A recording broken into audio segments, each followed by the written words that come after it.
Hello friends, I'm Professor Rekha Chetwani from MU College of Commerce and I welcome you all to the first chapter of Introduction of Auditing.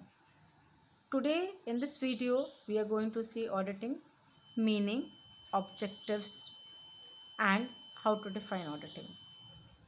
Before we begin with the technical term, let us try and understand audit for a common man or for a common student. So I'm going to give you an example from the student's life itself. You all have been appearing for the examination every year. You receive a question paper which is based on your syllabus during the examination, and there are certain instructions given in the question paper according to which you have to write your examination. Once you finish writing your examination, your teachers assess your answer sheet and give you marks or grades accordingly. The same process is also followed in auditing. The accountant prepare their profit and loss and the balance sheet as per the GAAP principles and as per the other laws prevailing. And once these statements have been finalized, like how you finish writing your question papers, all these books are taken by the auditor and he inspects them, how we inspect your books of accounts. And after inspection, after verification, he can call for information wherever he has confusion. So after doing the entire process of scrutiny of your accounts, the auditor also expresses his opinion.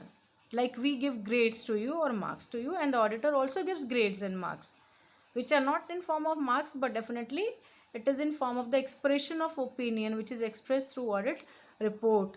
Whether the organization books of account has been revealing true or fair picture, have not been revealing true and fair picture, are conditional. So whatsoever is his opinion, he expresses it through his audit report, which is very important not only to the organization but also to the shareholders, because audited statements have credibility. People trust them, and these statements are accepted by all the segments of the society as genuine. So let us now see what is the meaning of auditing and how it came into the picture. So the term audit was basically derived from the Latin word audire. And what does audire mean? It means to hear. In ancient time, business people would call a person who would be independent, that is not related to anybody in the organization, in the business, and who was supposed to be highly intelligent and qualified, and they would read out the entire profit and loss and balance sheet to him orally. And this person would express his opinion, give his judgment on the financial statements to that particular business person. This was basically done in order to prevent errors and frauds in the financial statement. Basically reveals, not prevent, also reveal the errors and frauds occurring in the financial statement. So this is how the term audire came into the picture or got associated with the term auditing. The auditor, as I told you, conducts independent review. Why we say independent? Because auditors should not be influenced by the management or by any other party. And that is why, if you remember in the third chapter, you have disqualification of the auditor. A person disqualifies to become an auditor if he is associated with the company in any manner, like being a shareholder of the company, being manager of the company, or being associated with the company in any manner, like being director, or if he has indebted to the company, or if he is even working in the subsidiary or the holding company of the main company. So these terms and conditions were laid down to ensure that auditor should be an independent person. He should not be related to these people. He should be completely independent person, so that he can honestly and objectively express his view on the financial statements through his audit report. Now these are few definitions of auditing. Let us read them out and then we'll try and discuss them. The first one is given by Spicer and Pegler, which says audit is such an examination of books of accounts and vouchers of a business as will enable the auditor to satisfy himself that the balance sheet is properly drawn up so as to give fair and true view of the state of the affair of the business, and whether the profit and loss account gives a true and fair view of the profit and loss for the financial period according to the best of the information and explanation given to him and as shown by the books, and if not, in what respect he is not satisfied. This entire definition basically means that there are two most important documents while auditing is conducted. The first one is the balance sheet and the second one is your profit and loss account. This balance sheet reveals your financial position of the company, and the profit and loss reveals whether profit have been earned or the loss has been booked during the year. So basically the auditor is going to analyze, study, critically examine these books of accounts, that is balance sheet and the profit and loss account. And apart from balance sheet and the profit and loss account, he'll also be examining the supporting documents which are vouchers. Like even if you make payment, you have a payment receipt. If you are receiving something income, you also have a receipt. So all these act as vouchers. Vouchers are nothing but the documentary evidences which are showing that a particular transaction is genuine, and they conduct date, they conduct the they contain date, the amount, the person was authorized such payment or has received such amount. So all these things are included. Auditor also expresses that if he is not satisfied with these books of accounts, why and how he is not satisfied. So basically this is the meaning of auditing, that the auditor has to analyze the books of accounts and related documents, and he has to express his opinion whether the financial statement reveal true and fair picture of the financial position and the income of the company or not, and in case if it is not, why and how it is not satisfying him. Now then there are other definitions.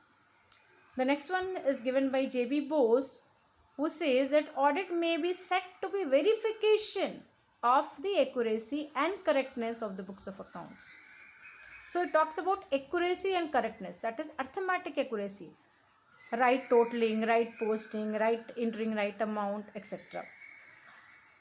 By an independent person. See, every definition talks about auditor being independent person. Qualified meaning the auditor needs to be a chartered accountant, practicing chartered accountant basically.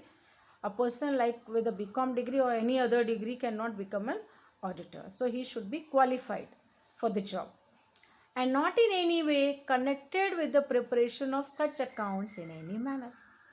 Then the next definition is given by Professor Montgomery, and it says that auditing is a systematic examination.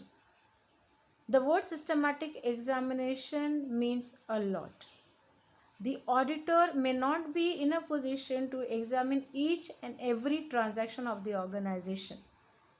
Therefore, he goes for sampling. But even while choosing the sample, he does systematic sampling. Suppose if he is picking up the 10 transaction of sales voucher, then every 10 transaction, like the first, 10th, 28th, 30th, 40th, likewise all these transactions will be selected and they will be scrutinized in detail right from the origin. And once the auditor is satisfied, he puts a tick and he puts his initial in front of that transaction to show that that particular transaction has been checked by the auditor.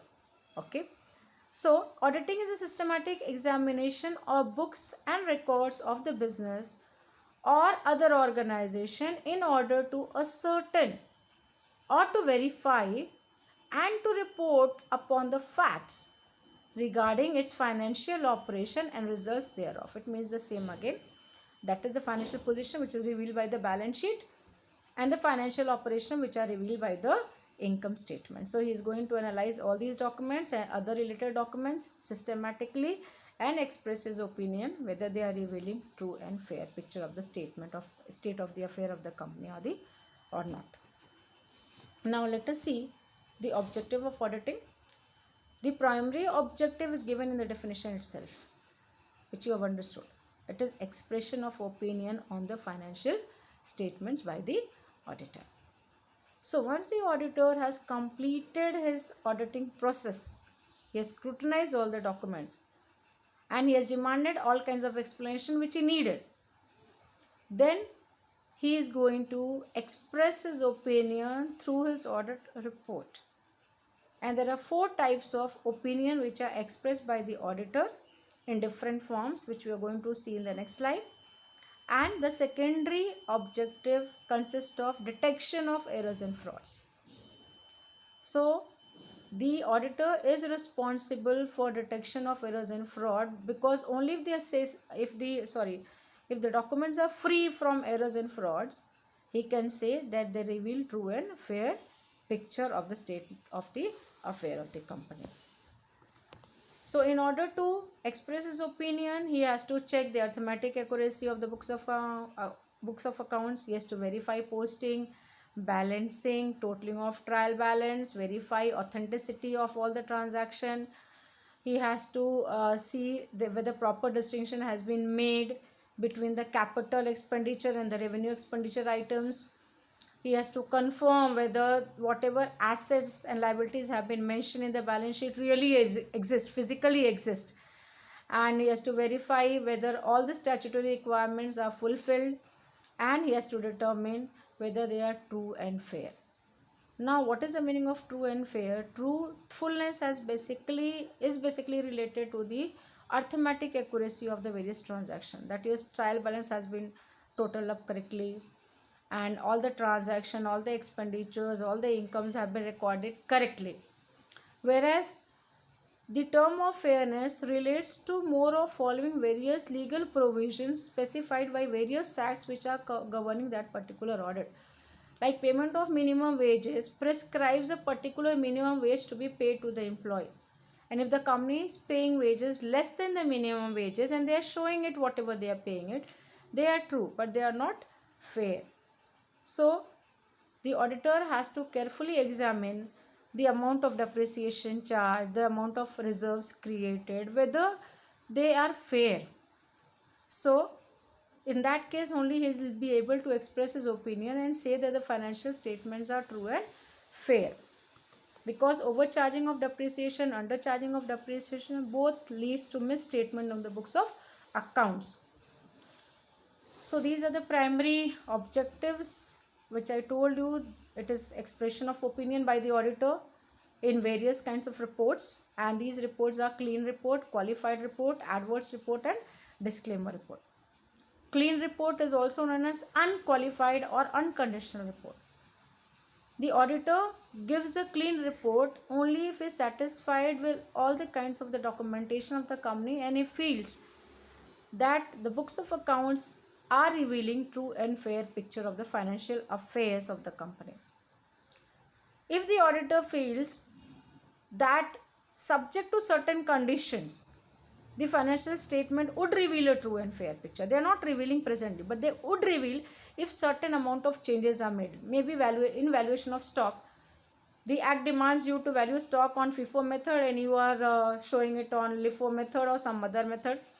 So in that particular way, the auditor can put a condition that if the financial statement, if the inventory would have been valued on that particular method, it would have revealed a true and fair picture. So this is known as conditional. Or they have charged huge amount of depreciation. So there is a condition, a clause put in that if this condition is satisfied, then the financial statement would reveal a true and fair picture. Adverse report is prepared when the auditor is not happy, is not satisfied with the preparation of books of accounts and he finds lot of problems, lot of mistakes and frauds with the books of accounts. Disclaimer report is expressed by the auditor when he is not able to assess all the records, information which he required basically. So in spite of demanding these information from the management, if the auditor doesn't get proper explanation, doesn't get proper documents and he is not able to satisfy himself with the presentation of records, he may express a disclaimer opinion. That is his inability to express a view because he does not know anything about it. He has not got certain information which is very crucial. Then he expresses an opinion that I am not in a position to comment anything on the financial position of the organization in absence of information. So I hope you are clear with the objective, primary objective of auditing. Now let us go to the secondary objective, which is detection and prevention of errors and fraud. Friends, let me make it very clear to you that auditors' primary duty is detection of errors and fraud, not prevention. Because you remember the example which I gave you. When you are writing the examination, you are responsible for preventing errors. Once you have committed the errors in writing the paper, as a teacher, how can I prevent that? I can only detect your mistakes. And I can guide you so that such mistakes will not take place in future. So the same is the position of the auditor. Auditor has to detect errors and frauds, and he has to guide management that how in future the management can prevent such errors and fraud.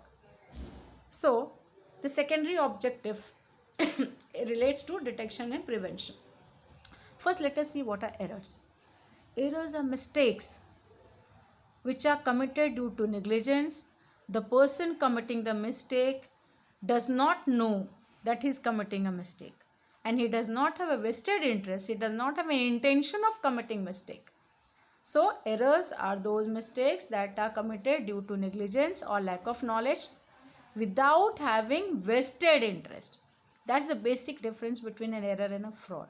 Frauds are also mistake, but they are committed intentionally and with a vested interest. You want to make personal gain out of manipulations, out of committing mistakes, which is known as fraud. So we are going to see types of errors in detail and then types of frauds in details, which may occur in the financial statements. So these are the types of errors. The first one is error of commission. Error of commission relates to posting wrong amount, posting on the wrong side of the ledger, mistakes in the totaling of the trial balance.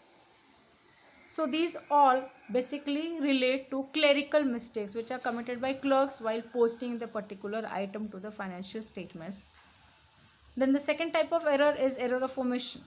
Error of omission occurs when the accountant forgets to record a particular transaction. Now when one aspect of a transaction is recorded, it is referred to as partial omission. And when he completely forgets to record a transaction, it is referred to as complete omission.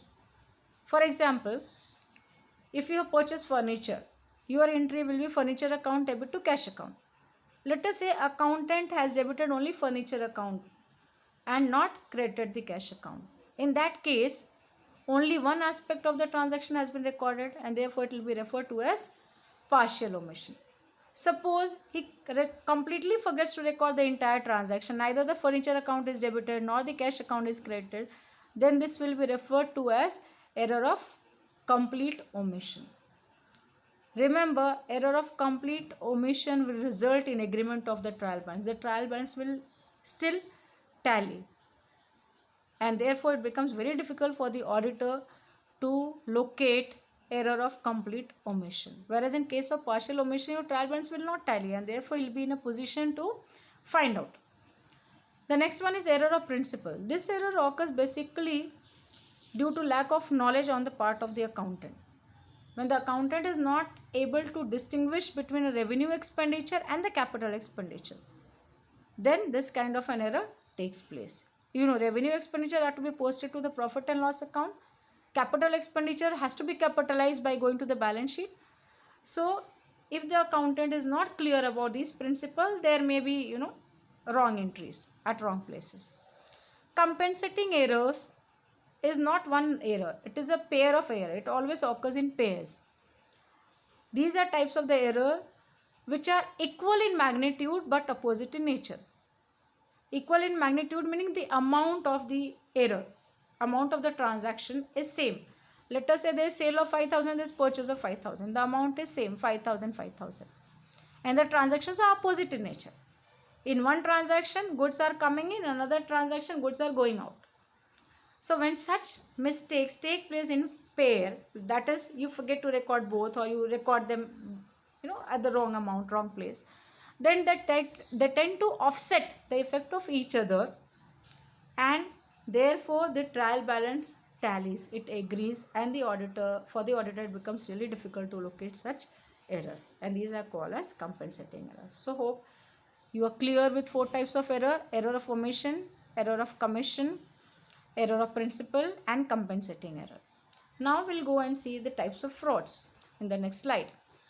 So these are the types of frauds: misappropriation of cash, misappropriation of goods, and manipulation of books of accounts. Misappropriation of cash occurs when the organization manipulates the cash payments and the cash receipts.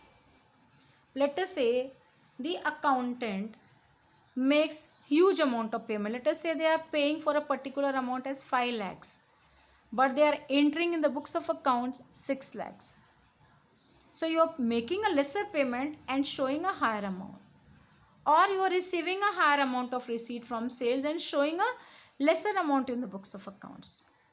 So in between the lines, you are trying to manipulate, you are trying to misappropriate your cash. Similarly, misappropriation of goods also takes place. Sometimes the stock is shown as being spoiled, being eaten away by rodents, being shrinkage, being dead stock, and all these are being taken away by the employees. So basically, misappropriation of cash and misappropriation of goods occur at a lower level, that is, they are done by the employees, and it's basically, in simple words to say, is like stealing away of cash and stealing away of goods. The management also commits frauds, which is in form of manipulation of books of accounts. Sometimes the organization is not really making profit. It might be going into huge losses, but you are manipulating your books of account, you are showing lesser reserves, you are overvaluing your balance sheet items of assets, and you are trying to manipulate and show higher profits. Why do the business organization really do it? Because they want to, first reason maybe they want to create goodwill among the stakeholders. Secondly, they want their share prices to be good in the stock market so that they can go for another issue of shares or debentures. So basically, in order to create a good picture of their statement of affairs, manipulation of account may be made. Accounts are also manipulated to show lesser profit than what they are earning. Now, if they are earning profit, they might manipulate books of accounts by showing higher reserves, higher depreciation, undervaluation of assets in order to book a loss. Now, why the organization want to book a loss? So, basically, when the organization wants to claim or wants some kind of certification for getting some kind of subsidy from the government, or they want to evade taxes by showing less profit, by booking losses, they may avoid taxes.